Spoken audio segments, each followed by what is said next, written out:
numaan jira kunoo gola aartii kabajamaa keenya bareeda numaan jira. Baran haaliidhaan. Takaayyootiif hin barbaadu manaas jalaa gurgureeti manguddoo akkam gootee qajeelchite. Ashama harka fuunee salaamtaan kiyyaa kan onnirraa buqqaate sinaa geessu nagaya fayyaadhaan nama jirtanii uummanni Oromoo bal'aan qaqqaalii fi gaggaariin namaa bakka jirtanitti salaamtaan kiyyaa kan dhugaadhaa isin haa gahu. Hordoftoota keenya gaa har'aan tana viidiyoo itti aantuun walitti deebinee jirra. Viidiyoon kan gaafa duraa kan waa'ee kannaatii fi waa'een dasii irraa haasofnee an dasii dhiifama gaafadheetiin ture dasiilleen dhiifama narraa fudhattee turte. Har'a immoo viidiyoo takka akkaan argattee jechuudha. Achi booda akkaan argattee viidiyoon kannaan manguddoo fudhateetiti dasiin mana gola aartii jirti kannaan manguddoo fudhatee itti dhaqee jechuudha. Duuba kannaanis manguddoo isaa saniin akka waan nyaachisee manguddoon isaa san qurxii abadan dasii har'aan tana galchuu qabnaa jedhanitti garaa muratanii wayita dhaqan jechuudha. Golli aartii haqa miciyyoodhaa hanga bahutti hin galchuu jedhee harka darbuudhaan ifirraa galchi jechuudha gaggeesse uummata kan dhufan manguddoo ta'anii dhufan jechuudha. Duuba hordoftoota keenya akkaan viidiyoo sallaaletti dasiilleen hanga waan kiyya waan balleesse mana gurguree fi maallaqa kiyyaa hunda bakka kana waraqaa mana itti bite qabatee dhufee hanga dhufee miidiyaa irratti fuula uummataa duratti fi Nasrutti hanga kannuu Nasruu kana bira eenyuma hin deemu Nasrulleen dirqisiisee gali jedheen ture dhugaasiitii hanga waansi hunda gochaan agartutti maali uummanni san akka waan waa nyaatee dhufe akka waan kennaan harka guddaa keessa naqateetti jechuudha. Uummanni san dasii har'aan tana galchuu qabnaa jechuudhaan itti dhaqan jechuudha.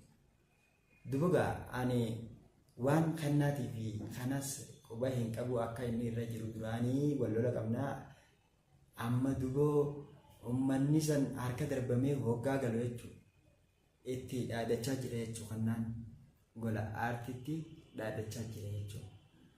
Duuba anis ammaan tana dhimma kana keessa seenuun qabaa dhiyeetiin garaa muradhee jira. Kannaanis Nasruun jechuudha jedhifama. Nasruun hin galchu miciyyoo tanaa waan feete fidi jechuudhaan manguddoo isaa harka darbee jira jechuudha. Dhaggeeffattoota keenya harka darbee jira. Kannaan hedduu aareetii irraa galee jira. Manguddoon kannaadhaa hedduu aartee irraa galtee jirti. Duuba waan dhalachuu deemaa dhaadannaa kanarratti waan dhalachuu deemaa walumaan harkaa jirraa mee hoggu takka anis harka keessa buufachuuf waan kana keessa dasiin akka hin miidhamne yaalii godhuudhaa fi haqa isiitis baasu isii wajjin bira dhaabbachuudhaan barbaada silaa kaamilee kiyyaatti maalii fi gurbaan kun nillee ilma ganda keenyaallee ta'u ani immoo isitti aanee miidhamtuu waan taateef isitti aaneetiin dhalaa waan taateef isitti aaneetiin gargaaruu fedha jechuudha. Dhaggeeffattoota keenyaa fi daawwattoota keenyaa uummata Oromoo babbareedu. Duuba waan itti aanu itti deemeetiin anis isaan bira dhaquudhaan fedhaa.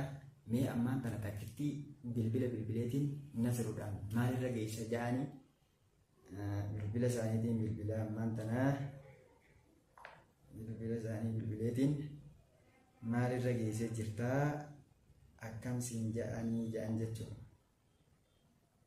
Akkam siin ja'anii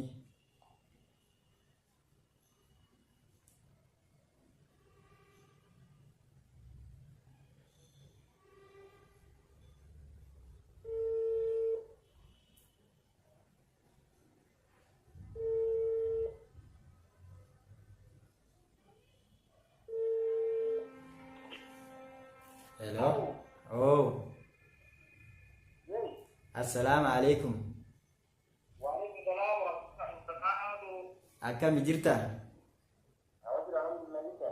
Numaan jira kunoo gola aartii kabajamaa keenya bareeda numaan jira. Baran haaliidha nan beekne isa.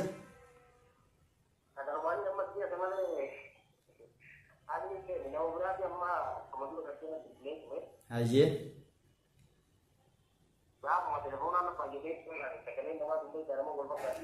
Dhugaadha namatti wal fakkaatti telefooniin si baay'atee jira. Duuba mee maal irra geessanii jirtan mee maal dasiin akkam taate?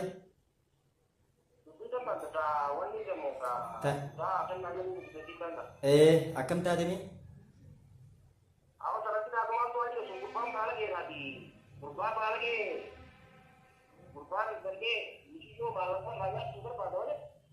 Takaayyootiif hin barbaadu manaas jalaa gurgureeti manguddoo akkam gootee qajeelchite?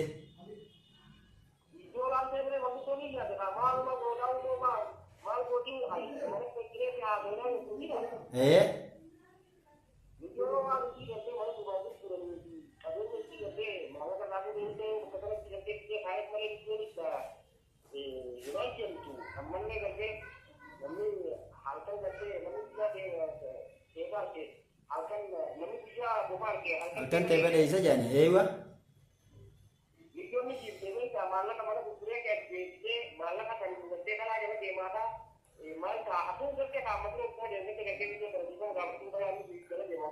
Akkaan sin jee dhageessa.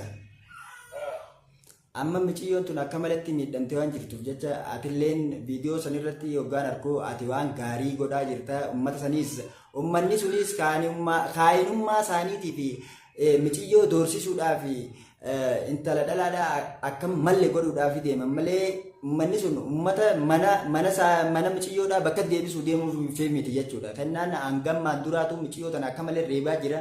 Mee maal akka maal taatuu fi miciyyoo tana ni deebisnaa mansuulli nuyi jaanii miciyyoo tana irratti gochaa hamaa kana maaliif hubanna?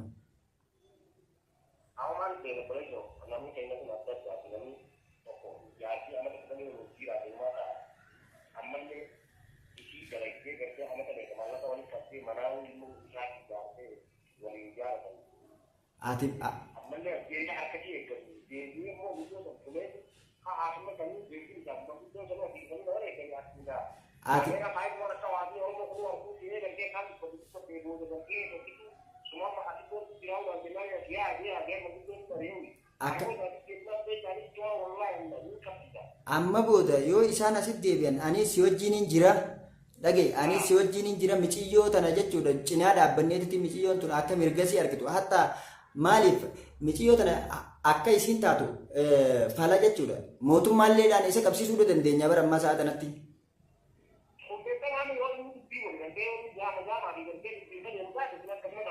Anammaan tana si wajjin jira beeki ammaa booda miciyyoo tana akka isiin miidhama dila kana miidhamteeti ammaa booda hin miidhamne jechuudha.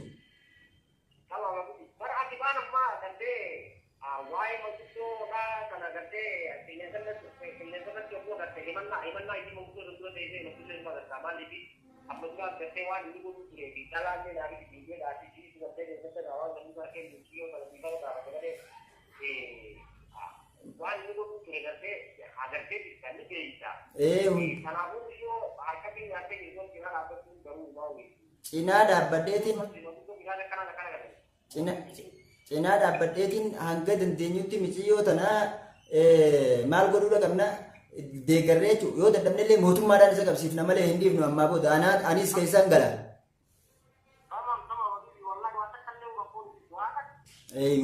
Waa takkallee uummanni isaanichi deebi'ee hoggaa uummannichi deebi'ee hatta uummanni kun doorsisaadhaati yoo waan biraa dadhabne itti nayaami boo wannummaan fedhee waa dhuftu ammaan tana miciyyoo tana akkana godhuu hin qabaniiti atis lolaan dhuftus ganaa sitti hin deebiini uummata laakiin ammoo gurbaa kana ni qabsiifna mootummaadhaan ballaqanii jechuudha akkana ilmoo dhalaa godhee intala dhalaa akkana godhee jenneetti qabsiisuu qabna malee dhiisuu hin qabnu gurbaa kana gurbaan kun hedduu gorsa namaatis fudhatee jira hangammaatti namni gorseetiti gorsa namaa fudhachaa hin jiru mujrimummaa akkanaa kana maqaallee nama balleessaa beeke warra biyyaatii hoggaa jiran.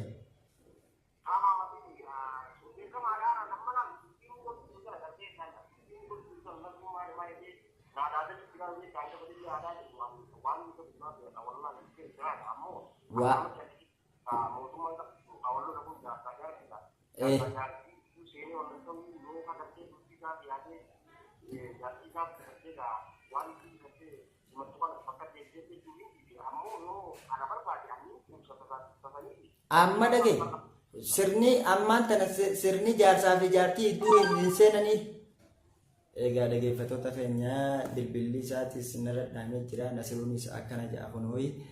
Duuba gaa ilmoo dhalaatti akkanatti doorsisa godhuun kun hedduu tokko garaa nama gubaa. Ilmaan Oromoo qaqqaalii fi gaggaarii keenya. Duuba gaa har'aan tana mucayyoon tun miidhamtee jirti. Duraan maaliif waan takka waan ijaan arkan callisanii ilaaluun nama dhibaa. Mucayyoo tana harka isheerraa hin nyaadhee manninis duraa gurguramee akka karaa maraatuu irra jirti. Yaanni guddaan seenee jira. Amma gaa inninis hedduu gargaareetti maaliif akka isiin bira teessee hafuura fudhattu godhu jira. Amma kana ta'eetis lolli deemaa jira. Lola deemu kana keessatti anis abaddan anis dhiisuu hin qabu mucayyoon tun mucayyoo dhalaati. Garuu immoo ta'e naafi kennaatitu walitti warra biyyaatti walitti wal beeyna malee mucayyoo tanallee hin beeknu. Ilmaan Oromoo qaqqaalee fi gaggaarii namaa duuboo dhalaa waan taateef amma isii tana aan jechuudha gara kiyyaan lubbuu tiyya dabarsuuf hin qabaa. Yoo karaa lubbuutiin dhufte yoo karaa seeraatiin dhuftes itti yaannee maal akka ta'u yaanneetitiin mucayyoo tana isallee mootummaadhaan qabsiifnee yookaan mootummaadhaan isa qabsiifneetti akka inni mootummaan eega qabame booda mana sanii fi qabeenya isii hundaa'uu bakka deebisuuf akka goonu yaalii goonaa anis keessa seeneetiin jira jechuudha. Ammaan tana keessa seeneetiin jira ganaa. Dasiin harka isheerraa hin nyaadhee dasiin haqa qabdi. Inninis na tuttuqeetii maali ati wanni ooftu wanni ati dasii dhiifama gaafatteef iccitii waan biraa itti dabarsuu fi waan gaafa dhiyoo raawwanne sanis guutumaan guututti waa'ee maallaqasiitis akka na jalaa himamu godhuudhaa fi ati dasii wajjin walitti araaran taajee bilbilee na dubbate jechuudha. Kanaafuu naaf inninis wallola kiyyaa fi kasaa osoo hin taane qofa jechuudha. Ani isii bira dhaabbadhee akka firmaanni isiidhaaf dhufu nin godha yaalii je'eetiin itti seenu deeme jechuudha. Akkasitti hordoftoota keenya hordoftoota Alii yookaanuu Azalaa Toobi bakka jirtanitti nagayni kiyyaa isin wajjin haa turu. Nagatti nagaan